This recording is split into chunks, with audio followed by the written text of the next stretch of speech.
Hi guys, so today's homework that you're going to be working on is from Color Harmonies. And after you've just finished watching the Color Harmonies video from me, I need you to then open up your art set, Set4. It's the free app I had you all download.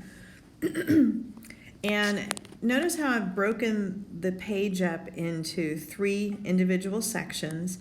I just took a folder in my finger and drew the lines straight down so they would kind of be straight and then horizontally. So I could write the name of the color schemes across the top and the colors, and then I could mark where the pure colors, the tints, and the shades. So I want you to kind of follow this process. Pause at any point as you need to, but I'm going to work through my last little section. So you were going to be choosing colors from an analogous color scheme, and you can see that I chose 3 colors that were next door to each other, a yellow green, and a green. And I've played out some tints and shades on those colors. Then I moved on to split complementary colors, and I chose 3 colors that were split complements on our color wheel. I used the red, the blue-green, the yellow-green. But again, you can look at the color wheel and decide what colors you want to use in that scheme. All right, so here's a sort of a sample of that. I'll have this picture inside of your Show Me folder if you need to see it again.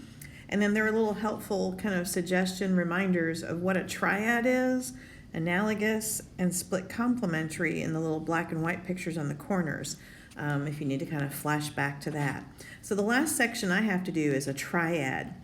So I'm going to work with yellow-orange, and I count over 4 from yellow-orange. So that's yellow, yellow-green, green. Then I'm at blue-green, and then I count over 4 from there. That means blue, blue-violet, violet, red-violet, red-violet. So I've got yellow-orange, blue-green, and red-violet that I'm going to use in my last section. So I'm going to come back here, and I'm going to use the marker. Just use the felt tip marker to write your information down. So I'm choosing black down below. You see the left-hand corner down here are the colors. All right.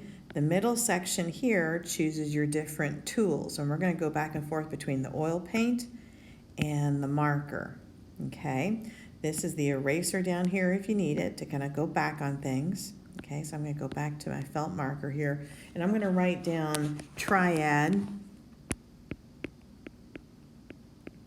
And then I'm going to write my 3 colors that I chose for my triad. This is a tertiary triad.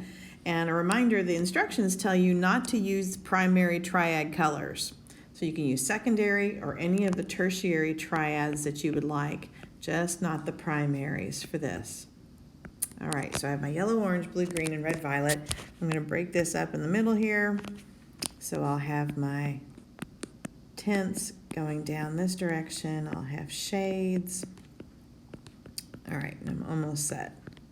So now let's talk about mixing colors. So I need a yellow-orange. I'm going to come down here, and anywhere down here you can click on a color. And when you click on it, you'll see at the bottom of the palette the words colors, palette, and wheel. You can choose from wheel or you can choose from colors. I'm going to show you how to kind of mix from the colors and how to use this palette right here. So I'm going to start by colors first. Oh, we need to go back to oil paints because we're going to do this with oil paint. So I'm going to choose my tool, oil paint. All right, now back to this. Since I want a yellow-orange, I'm going to get myself something that's kind of maybe yellow-orange-ish to begin with. And then see how it's highlighted now? That little circle at the far left is highlighted with a little outline. That means that's the color that's selected. So I'm going to tap on it a second time, and this time I'm going to the palette. And notice how that yellow-orange that I chose is up here in this upper left-hand corner of the palette. I'd like it to be just maybe a little bit more orange, so I'm going to kind of click on an orange. So I'm going to scroll and find myself an orange. There's an orange. And I'm going to tap on it maybe once. Let's do it a second time. So it's kind of more of a school bus yellow-orange for me. All right, so that means this color here has just been changed. That upper left little one with a little dribble, I just mixed more orange by tapping on it 2 times, and it added or mixed the color to it. So now I'm going to tap over here and I'm going to paint with yellow-orange. So this is my pure color, right? While I already have my yellow-orange mixed, I'm going to come down here and tap on my little palette again, and I want to make it lighter, right? So I'm going to tap 2 or 3 times with the white. Look, it got lighter. All right, so I'm going to come back over here, and I'm going to tap on my screen. All right, and I didn't lighten it very much, right? I just put a little bit of that in there, so I'm going to put it down here. And I'm going to lighten it further. I'm going to come back over here. I'm going to go 1, 2, 3. Let's add some more to it. Tap over here, and I will make it, see how it's gotten lighter. There is a difference going on there. And then I'm going to come back here, and I'm going to add a 3. Let's go another one, 4. Let's go 4. And I'm going to add some more in over here. Wow, big difference. Okay, so I started to see a stair-step change.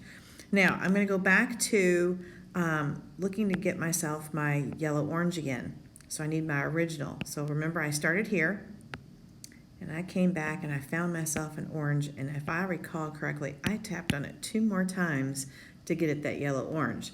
You might want to make a note of that. If you're mixing a tertiary color, when you start with one of the colors, make note of I tapped green or I tapped orange, however many times, so you can know you can get back to that color again. Make sense? All right, so now I'm working in the shades. So this means I need to add black to this color. Well, there's some black here, so I'm going to tap black once, maybe twice. That starts to get it definitely not bright anymore. So I'm going to come down here, and this is the shade category. So I'm going to paint down the shades.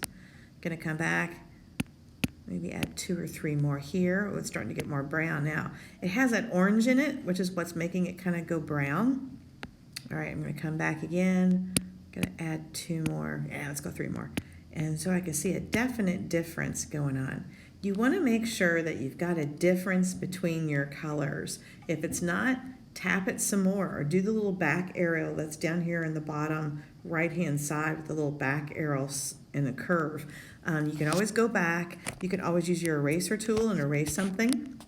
All right, so you kind of get the idea here. I'm going to kind of do that. So I'm going to go for blue-green now. All right, and so I'm going to start with the actual blue. I'm going to just, oh, no, I got to start over here. Sorry. I got to go into my colors, get myself a blue. I'm going to go for blue. And I'm going to try and mix myself a blue-green. So that means I need to start adding some green to this color. 2, 3, 4, 5, 6, 7, 8. Maybe. Okay, so I've tapped about 8. Let's see what this one looks like. Oh, that might be a little better. I tapped about 9 times to get myself a blue-green. All right, so I'm going to work on that guy. So I'm going to come up here, give myself my blue-green. Here's some blue-green. And again, now I'm back to, let's go and do ourselves some lightning. So again, I would make note that I kind of tapped that green color 9 times, right? After I started with plain blue in the tube. So that kind of helps me remember when I need to get back to that later for my shades, right? So now I'm going to start adding my white. I might tap it 3 times. We'll come over here, do a little change, then we'll come back, add some more, 3 or 4. Gets lighter. All right. So it's the process of trying to play with understanding how you might mix some shades and some tints. Now, in the real paint world, remember we were putting the darker color into the lighter one, but this is a little bit easier digitally here to kind of go the opposite way, but you've got to really make sure you're tapping that white to really get some differences between your shades. And again, I would start all over again with kind of coming in here to my color tubes, looking back to try and get myself my blue-green back again, right? So I tap this 9 times. 1, 2, 3, 4, 5, 6, 7, 8, 9. All right, so now I'm back to normal, but now I need to start adding a shade. So I'm going to go bump it 2 times, I guess, with a little bit of black. All right, so are you getting the feel for this a little bit? So you'll have to go to colors to pick up your tube to get started with. And then here is where you start mixing in the palette to get those colors that are different and the values that you can see. Oops, I think I went a little too far there. I might have to add a little bit more blue and green back in. All right, so that you can see how the changes are. Okay, so say I'm done with this section. I still have red if I like to do, but say you're done. here's how you're going to go save. There's an arrow down here at the very far right bottom. I'm going to click on that, and it takes you to your gallery. Now, I deleted personally all the sample images that they gave us because those eat up space on your iPad and its memory. So I just took those off of there. Notice how there's a sort of a halo or a shadow around this. This means this picture is selected, and it's selected for us to do something with it. All right, so then you have your send arrow at the very bottom between the trash can and the make a copy, the up arrow. I'm going to click on that. And look, you can click it and tell it to go to Shobi. There's a Shobi one right there. Awesome. Or if you want to, you can always send it to save to image. That's down here. Save to image with the down arrow, and it'll go into your photo roll, your camera roll, right? So you can send it directly to Shobi and put it right into this folder for this assignment. All right. So that is one of two ways you can do it. And like I said, you can save it to your camera roll. And it'll go into your photos. And looky here, I can come back to photos, and look, there it is. It's there, and then I could upsend it from here into Shobi just as well. So it can go into two different places. All right, so again, read the instructions and then follow this video, and you can stop and start anytime you need to.